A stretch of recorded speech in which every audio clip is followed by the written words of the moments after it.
In this hand, I have a video setup, gimbal, camera, and microphone, and lens, of course. And in this other hand, I have a photography setup, lens, camera body, and flash.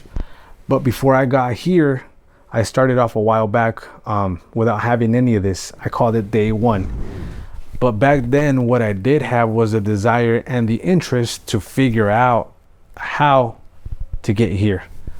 But if I can backtrack, I realized that there is one thing in my journey as a photographer, as somebody who wanted to learn photography, one thing that I should have done, but instead I ended up doing something else. And I feel like if I would have done this one thing, that would have pushed my photography journey further a lot quicker. But because I focused on this other stuff, I feel like I delayed my own process. See, nowadays it's really easy to get caught up into all this hype of all this new gear that's coming out, and it feels like a few weeks go by and something hot and fresh hits the market, but then a few more weeks go by and something even better and rivaling whatever came out a few weeks ago is supposed to have, you know, like the perfect solution for us creators. But I feel like that right there is what delayed my process. You know, I should have gone out and focused on learning the technique, on learning the lighting, the composition, like all these elements that go behind, you know, creating a solid piece of content. But I feel like I wasted a lot of time just looking at all this gear that was coming out, and even worse, feeling bad about myself for not being able to own all this gear, you know, at the time.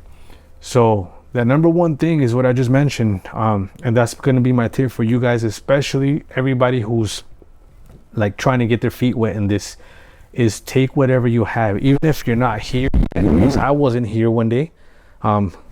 If all you have is your phone, then take your phone and get out there and shoot and practice. You know, we focus on the gear so much that we forget about the practice, and it's the practice that's going to help us acquire all that gear later on. And I feel very fortunate to own all the gear that I have. But, you know, I didn't get anything for free. It all came through sacrifice and hard work. And the reason why I have this today is because I really pushed myself, you know, to be here. At the same time, I've met a lot of people that have different kinds of gear from what I have. Like I shoot Sony. I already know what Sony does for me, especially with the autofocus. It's like 100% for me. I have my Panasonics. I love my Panasonics, but they don't have the best autofocus. But this has a lot better stabilization than the Sony does. We all know that. But one thing that I learned is that you have to be able to work with whatever it is that you're holding. There's going to be times where you might not be able to work in the same fashion that you're used to working. I'll give you an example. There's one day I was called to cover this event, video for this event. It was kind of an exclusive event just because of the people that were going to be there. And there was some miscommunication last minute between the organizers. I had nothing to do with it. I was just going to show up and, you know, record the content that I needed to get and be on my way. But in between whoever organized that whole event, there was some miscommunication, and at the last minute, myself and a lot of other videographers that were there, we were told that we couldn't walk into the facility with our professional cameras. But they told us you are more than welcome to record and take pictures with your phones, but you just can't bring your cameras in. I thought it was kind of whack because, you know, I took my handheld rig and I spent all this time, you know, putting everything together, and last minute I couldn't even walk into place with it. But I was 100% confident that I could just pull out my phone, just like they said, and still record whatever I needed to get. And, you know, the content that I got off of my phone, it was good enough, and it made it, you know, on the people's page to social media. So, I mean, that right there just shows you is more about the practice and the skills that you have, and is not so much about the gear. I mean, yeah, gear matters up to a certain point because of the quality, especially, you know, like Instagram and YouTube. There's a lot of good quality nowadays. Like pretty much everybody, well, not everybody, but a good percentage of the people out there nowadays have like pretty decent cameras, pretty decent quality. So, you know, that's something that, you know, you do have to look at. But you don't necessarily have to be out there getting the latest and the greatest. Just be able to work with whatever you're given, because it's not always going to be like the perfect situation. So that right there is like practice some more, and really take the time to learn those things. And it doesn't always have to be work. Like, yeah, I'm out there creating, memories for families when I go do a wedding or a quinceañera or whatever, or even at these exclusive events. I'm out there getting the memories for them. But at the same time, I really appreciate and I take any moment that I can to go out with my family and just be out there shooting, taking photos of my kids as they're growing up, take photos of my wife. Like I love giving my wife that perk of being married to a photographer, where she has her very own personal photographer whenever she wants. So I enjoy creating stuff with her, and it's just for her. And I love that. I love being able to give her that.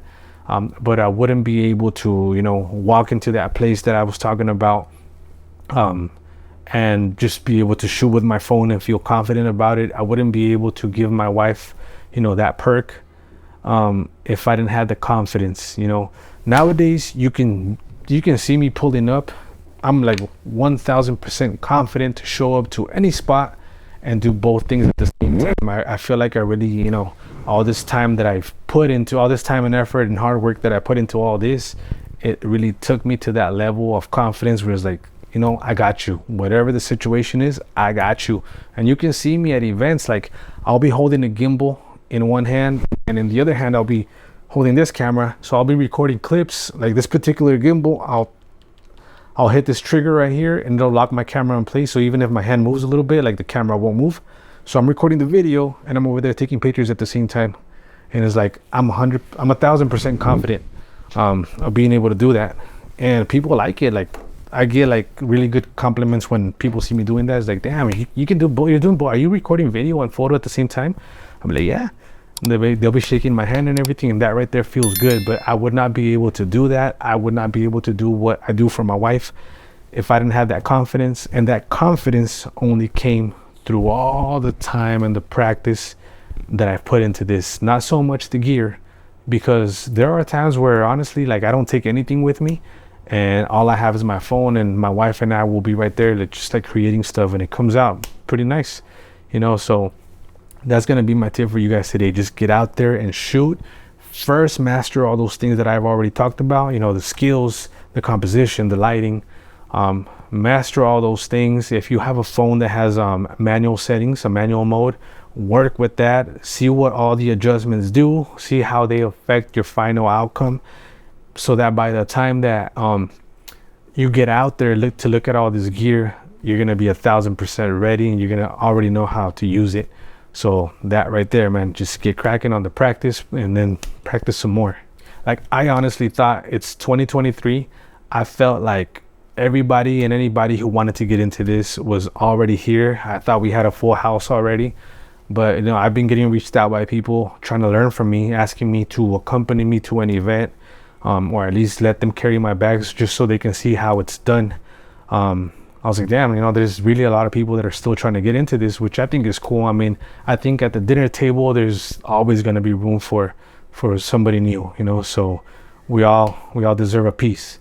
So I'm just amazed, there's still a lot of people that are, still trying to get into this, like right now at this point in time, which I think is freaking amazing, but that's what it is right there. To you, especially you guys that are just thinking of starting now, or you're just starting now, maybe you already have your first camera and you're trying to like run with it, then yeah, just any opportunity you get out there, but do it with intention. Like don't just be right there just freaking firing like crazy. Like really think about what shot it is that you're trying to create. Like somebody asked me, how do you know when you're ready? And my answer was pretty simple. You're ready when you're able to intentionally create something and make it look exactly like how you imagined it in your head, moving the settings around. That's when you know that you're ready. You're ready when you feel that you can walk into any place with anything. It could be a camera, it could be a phone, and you can create like some crazy stuff with it. I see people out there on Instagram and everything, man, they create some amazing killer work with just the phone. I mean, I can tell it's phone quality, but at the same time, that kind of gets overthrown. The quality gets overthrown by the technique that they're using. So that right there is like, I got to put one thing together with another and make it work. So I want to say thank you so much for watching today. We'll see you next week. Today's Wednesday, so we'll see you next Wednesday. I'm going to have another hot one for you. Just get out there and shoot. Let's get it.